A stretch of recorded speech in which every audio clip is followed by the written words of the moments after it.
So you remember in the Bible when Jesus was talking to his disciples, and to Peter in particular, because he was kind of leader of the crowd back then. And he said, well, Peter, who do the people out there say I am? And he named several, Elijah or John the Baptist.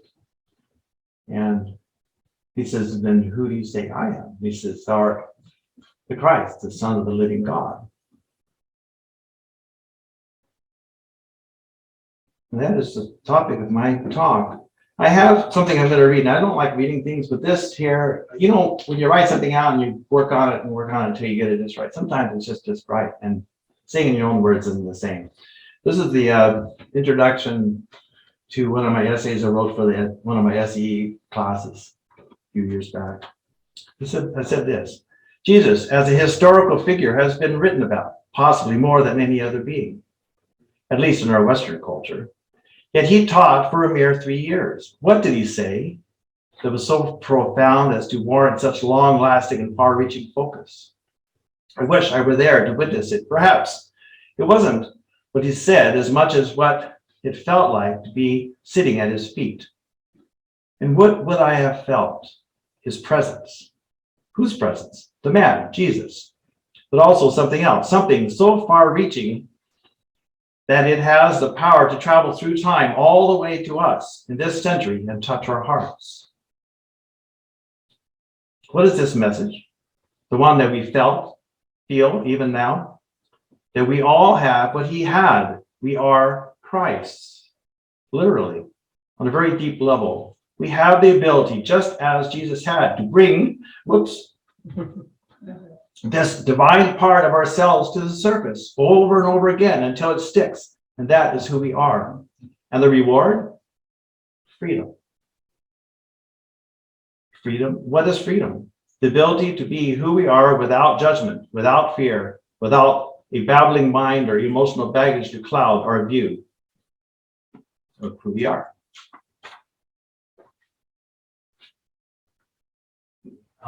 In a very long, drawn-out way, we have this book study going on about The Alchemist. And I'm sorry, it has to be canceled. You got my message, I hope, on the email. Yeah, we are having dinner with Kathleen. Anyone who wants to come after to Los Dos Amigos, that's what we'll be doing. So the book club thing kind of got shuffled. Anyways, sorry. But the book, The Alchemist. Now, you know, at first glance, when I read this book, I have to admit, I actually didn't like what it was saying. If you don't look very deep, there's a young man, he goes on a journey and he ends up at this, he's going to find treasure in Egypt. But he finds this oasis, and there he finds community. And he is able to support himself there. And he falls in love with this beautiful girl, and she falls in love with him. And yet he moves on and continues to search for treasure. And I thought to myself, I don't know about anyone else here, but my treasure is my community, that I can sustain myself and my beautiful wife and family. There's nothing that comes above that. So what in the world? Okay, maybe that's not what he was talking about in the book. So let's look a little deeper. What if the treasure wasn't really talking about money, but a calling? Some people are just called to do something, like they just are driven to it, just like he was driven to go to Egypt. That's a viable definition of this story. But maybe there's something even deeper than that. What kind of calling? I can think of one calling that stands above the rest, even above family and community quite often. And that is the calling to find out who you are. Who are you? Whoa, this one traps so many of us. And it's a long journey for some of us. But that makes the story make sense. You see it on a symbolic level.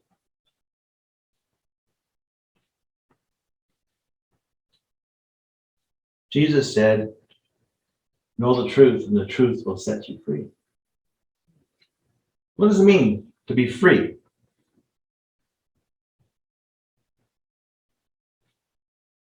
What is truth?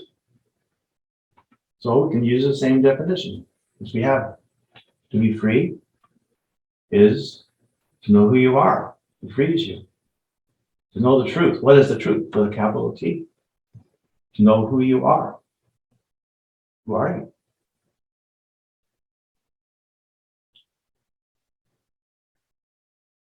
There's this story, the allegory of the cave, by Plato, but he didn't actually write it. He was quoting his teacher, who was Socrates. So Socrates taught Plato, and Plato taught Aristotle, and Aristotle taught, what's his name? Something the Great, Alexander the Great. And so that's, that was that chain going on there. Anyways, the teachings of Socrates through his student Plato. It's about a cave. Anyone, by a raise of hands, anyone know this story? 1, 2. What's it called? The allegory of the cave. So I'll tell you the story. It's an interesting story.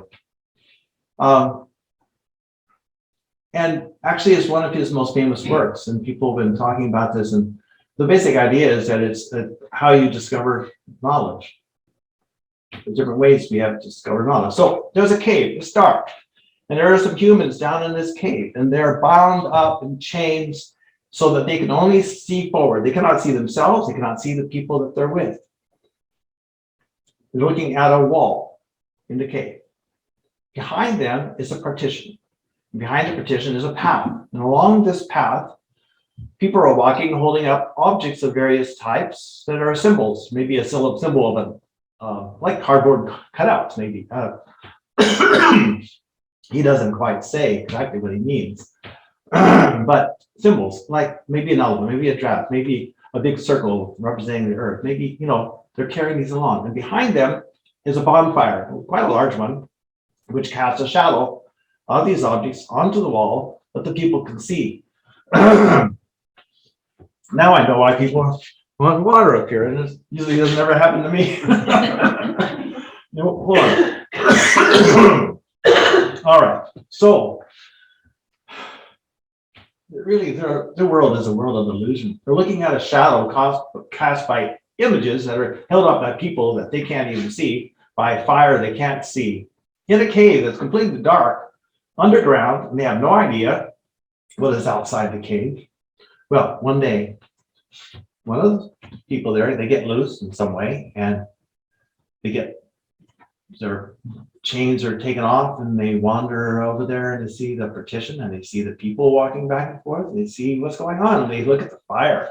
And the fire is blinding their eyes. It's so bright. They've never seen anything so bright and wonderful.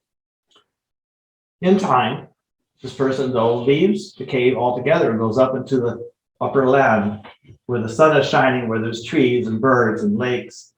And of course, he can't see very well all at first, but he gets used to it, and he thinks it's the most wonderful place that he's ever been.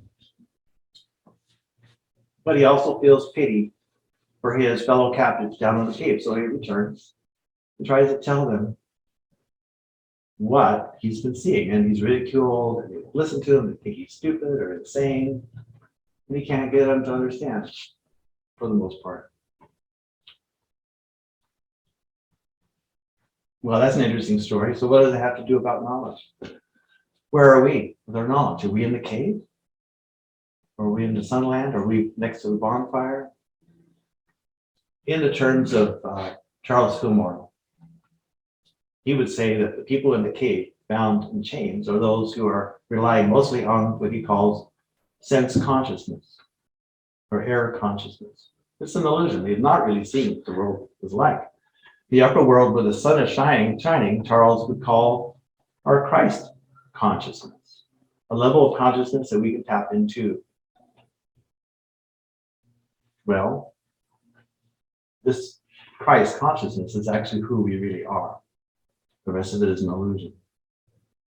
It's a nice illusion, but it becomes even nicer if you can open up to that Christ consciousness. Now, this man in the story, he goes back in the cave, but guess what? It's really not like that. Once you've seen the sunlight and you go back into the cave, you don't stop seeing the sunlight.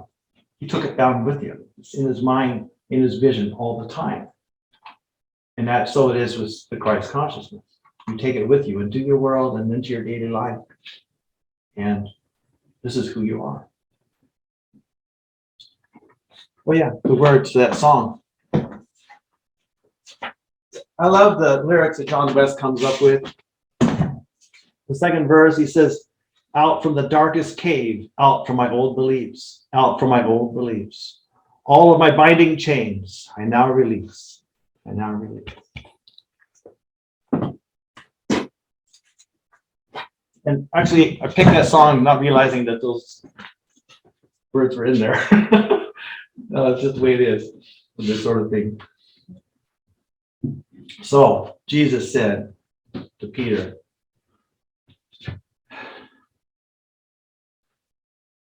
who do you say I am? But maybe, what if Jesus had said something a little different to Peter? Peter, Simon, who do you say you are? He would have to say, as all of us here would say, you are the Christ,